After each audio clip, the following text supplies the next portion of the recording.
Hello नमस्कार राम राम प्रणाम साथियों अगर सेकंड ग्रेड का फॉर्म भरना चाहते हैं तो आयु सीमा संबंधी प्रावधान आपको पता होना चाहिए कि आपके लिए अधिकतम आयु क्या है। जी हाँ साथियों, अधिकतम आयु 40 वर्ष नहीं है।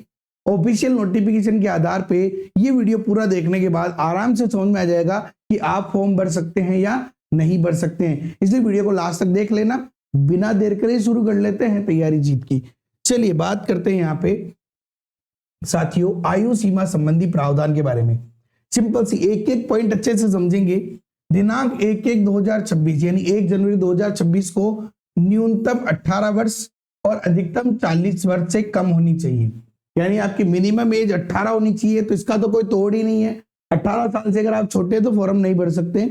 अगर अधिकतम 40 वर्ष है, लेकिन ये क्या बोल रहा है देखो कि ये कह रहा है कि इसके लिए 2022 में विज्ञप्ति आई थी जहां पे आयु सीमा 1/1/2023 के आधार पे ली गई थी और उसके बाद विज्ञप्ति नहीं है, इसलिए 1/1/2026 जो अभी है।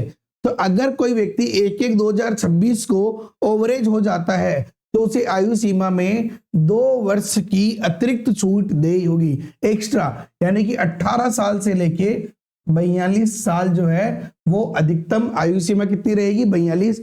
चाहे आप किसी भी कैटेगरी में आओ, चाहे जनरल हो चाहे ओबीसी हो, कोई भी हो, अधिकतम 42 तो रहेगी ही रहेगी। लेकिन अगर आप कैटेगरी में आते हैं, समझिए बहुत इंपॉर्टेंट बात है, कैटेगरी में आते हैं तो आपको और एक्स्ट्रा छूट मिल जाएगी। जैसे पहला प्रावधान क्या कह रहा है, अनुसूचित जाति अनुसूचित जनजाति यानी SC ST, अन्य पिछड़ा वर्ग OBC, अति पिछड़ा वर्ग MBC और आर्थिक रूप से कमजोर EWS कि अगर आप पुरुष व्यक्ति है तो आपको 5 वर्ष की एक्स्ट्रा छूट दी होगी।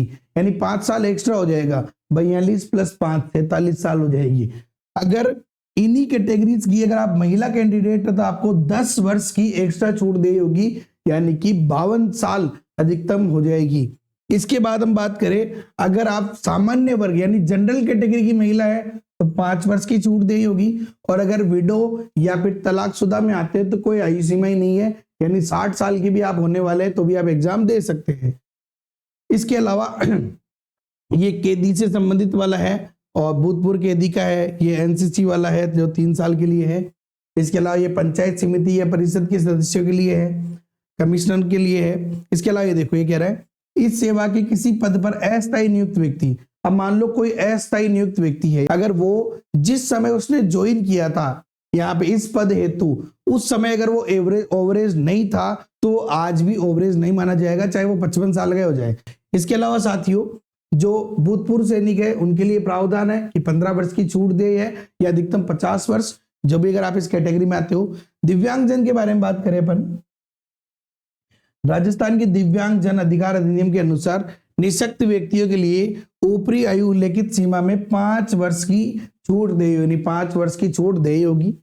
ये कह रहा है विभिन्न वर्गों या अन्य विशिष्ट श्रेणियों हेतु दे आयु सीमा में छूट के उक्त प्रावधान जिनमें सामान्य स्थिति में अधिकतम आयु सीमा से कम या तक की आयु सीमा में छूट दी गई है स्वतः ही निष्प्रभावी मानी जाएंगे। यहाँ पे सिंपल सी बात है, क्या बोल रहे हैं, जो अगर 1 से 11 तक की प्रावधान के अंदर आप आते हो, ठीक है ना, अभ्यर्थी को उपरोक्त वर्णित किसी भी एक प्रावधान का अधिकतम आयु सीमा में छूट दे लाभ होगा। यानी आपको केवल एक ही प्रावधान के आधार पे छूट मिलेगी, एक से अधिक प्रावधान को जोड़कर छूट नहीं ले सकते आप, ठीक है ना, समझ गए मेरी बात को। इसके बाद बात करें कि अगर 1 से 11 तक के अनुसार ऊपरी आयु सीमा में छूट दिए जाने के पश्चात बिंदु 12 है, यानी अगर आप दिव्यांगजन है, विशेष योग्यजन को ऊपरी आयु सीमा में अतिरिक्त छूट देगी।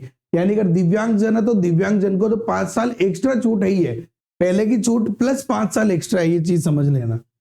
कार्मिक विभाग के परिपत्र के अनुसार ये कह रहा है कि लंबवत और क्षैतिज आरक्षण के अंतर्गत किसी श्रेणी के लिए आरक्षित पद हेतु यदि किसी अभ्यर्थी द्वारा शुल्क के अलावा, देखिए शुल्क के अलावा अन्य किसी भी रियायत का अगर आप लाभ लेते हैं तो फिर आपको जनरल में काउंट नहीं किया जाएगा, ठीक है ना, कोई विशेष बिंदु नहीं है ये बिंदु बहुत इंपॉर्टेंट है।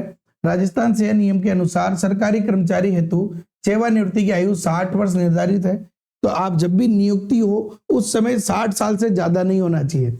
ऐसा नहीं होना चाहिए भाई अधिकतम आयु है ही नहीं था, आप 60 साल के हो गए फॉर्म भर रहे क्योंकि 60 साल में तो रिटायर्ड हो जाएंगे, इसलिए नहीं हो सकता। और जो भी नियम है हिंदी और अंग्रेजी भाषा में अंकित किए गए हैं, कोई भी डाउट होता है तो अंग्रेजी भाषा में जो है अंकित नियम ही मान्य होगा। ये है हमारा अधिकतम आयु सीमा का नियम, यानी आप अगर जनरल कैटेगरी में है तो 42 साल के हैं तो भी आप फॉर्म भर सकते हैं। वीडियो पसंद आए तो लाइक करो, अपने दोस्तों के साथ शेयर करो। और अगर आप लगातार पढ़ते रहो और पढ़ने में अगर मैथ्स में कोई प्रॉब्लम आ रही है तो भैया टेंशन क्यों ले रहे हो, मैं हूं ना। मैं आप लोगों के लिए लेके आ गया हूं द्रोणा बैच, बहुत ही शानदार, जहां पे आपको मिलेंगे video classes, practice question, live doubt classes, question paper solution, PDF notes, test series, ये सब आपको यहाँ पे मिल जाएगी। हमारा लक्ष्य है पहले ही प्रयास में आपको सफलता मिले। 1 जनवरी से बैच स्टार्ट हो जाएंगे। अभी जल्दी जाइए, द जेकेएम थ्योरी आप डाउनलोड कर लो गूगल प्ले स्टोर से या डिस्क्रिप्शन में लिंक है, और जल्दी से ये कोर्स ज्वाइन कर सकते हो। और चैनल पर नए हो तो सब्सक्राइब करके बेल आइकन पे क्लिक कर लो। मिलेंगे नेक्स्ट वीडियो में। Okay, have a nice day, thank you so much. जय हिंद, जय भारत, वंदे मातरम।